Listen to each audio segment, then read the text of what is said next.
நடைபாதையின் 3ஆம் நாள். இன்றைய தலைப்பு சகோதரத்துவம். அறிமுகம் இல்லாதவர்கள் கூட ஒரே குடும்பமாக மாறுகிறார்கள். உதவும் கைகள் எல்லா இடங்களிலும்.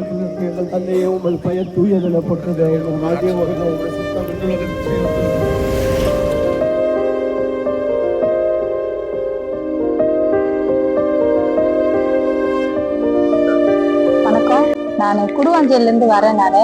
என் பேர் ரேவதி. நான் போன வருஷம் ஃபர்ஸ்ட் டைம் வரும்போது தனியாக தான் வந்தேன்.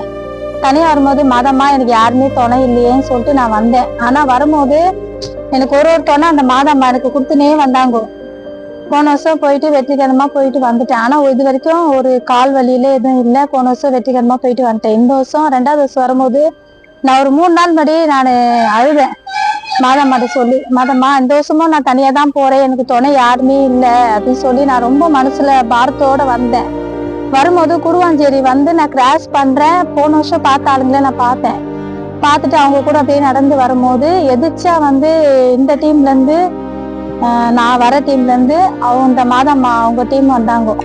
அப்ப அவங்க என்ன சொன்னாங்க, நீ பயப்படாதம்மா, நீ எங்க கூடயே வந்துரு, நான் கூடவே இட்டுன்னு போறோம் அப்படின்னு சொன்னாங்க. அது எனக்கு என்ன சொல்றதுன்னு தெரியல. எனக்கு ஒரு குடும்பம் கிடைச்ச மாதிரி இருக்கு. மாதம்மாவோட கிருபையால நான் எவ்வளோ ஆசீர்வாதம் பெறணும். எல்லாருமே அந்த ஆசீர்வாதம் பெற்றுக்கொள்ளணும். மரியே வாழ்க.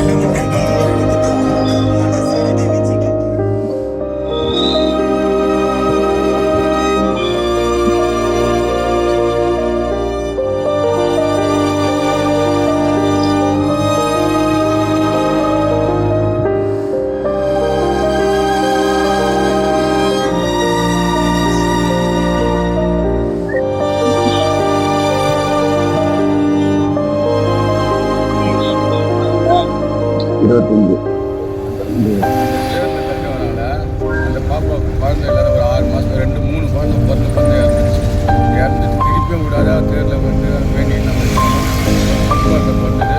இப்போ காலேஜ் வரைக்கும் படிக்கிறாங்க. வருஷம் 3 மாதம் குழந்தைலேருந்து நடந்து வந்தேன். 3 மாதம் குழந்தை பெரிய ஆப்ரேஷன் பண்ணியும் அப்படியே நடந்த தேரை மாதமாக தேரை விடாத எங்கேயும் நினைக்காத தேரை பிடிச்சாலும் அது ஒரு வாரம் அந்த தேரை பிடிச்சாலும் மரம் கிடைக்காத ஒரு நேரம் சேர்ந்தாங்க. இது வரைக்கும் அவங்க 14 மாதம் 14 வருஷம் காலேஜுக்கு போகிறாங்க. அவ்வளோ குழந்தை வந்தாங்க. 2 வருஷம் காலேஜ் எல்லாமே அவங்க இந்த வருஷம் கண்டிப்பாக கொடுப்பாங்க. என் ஃப்ரெண்டு கூட ஒருத்தர் கேட்டான், என்னடா பசினா சாப்பிட்டா வரண்டா கொடுப்பாங்கடா, எப்படியும் கொடுக்காத இல்லை, கண்டிப்பாக கொடுப்பாங்கடா உனக்கு, வாடா இது விருதுன்னு சொல்லி அவன் அடுத்த வருஷம் கண்டிப்பாக வரணும் ஆசை வரணும். By now it's not just a journey.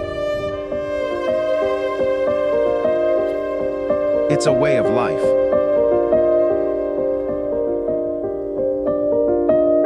Wake up in the dark.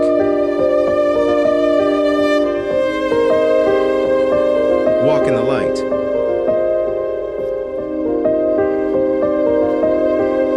Eat what you're given.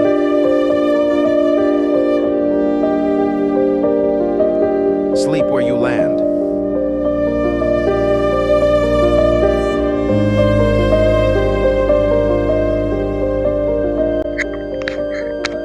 End of day 3.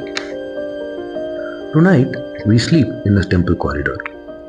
Feet are burning, but there is a breeze. I'm not carrying just my camera anymore. I'm carrying everyone's stories. End of day 3. Pain becomes the background noise. What stays loud is the grace that walks beside you.